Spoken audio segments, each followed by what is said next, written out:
क्या गंगा में स्नान से धुल जाते हैं सारे पाप?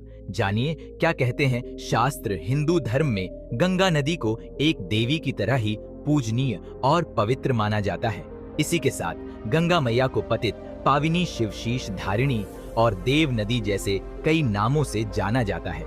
कई लोगों का यह मानना है कि गंगा में स्नान करने से व्यक्ति द्वारा जाने अनजाने में किए गए पाप भी धुल जाते हैं। पर क्या ऐसा सच में है? हिंदू धर्म ग्रंथों में गंगा को कलयुग का तीर्थ कहा गया है। इसी के साथ गंगा मैया पाप मोचनी भी कहलाती हैं।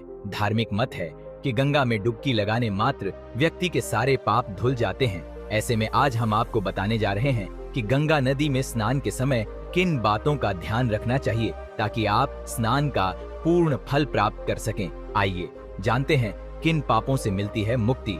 गंगा नदी में श्रद्धा पूर्वक डुबकी लगाने से मृत्यु के बाद जन्म मरण के बंधन से मुक्त होकर मोक्ष को प्राप्त करता है।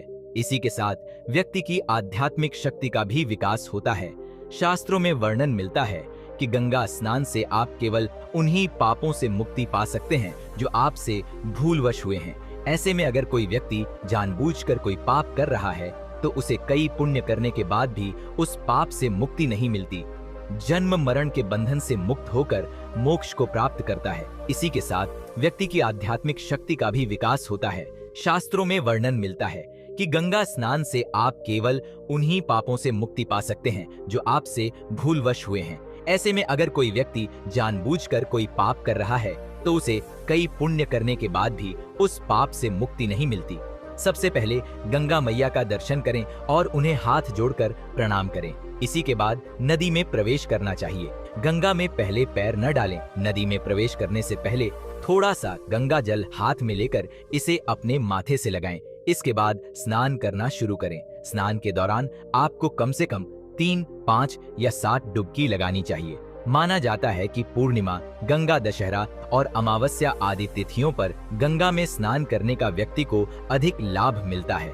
अगर आपने ये गलती की तो नहीं मिलेगा स्नान का फल। गंगा स्नान के समय कुछ बातों का ध्यान रखना भी जरूरी है, वरना आपको स्नान का कोई लाभ नहीं मिलता।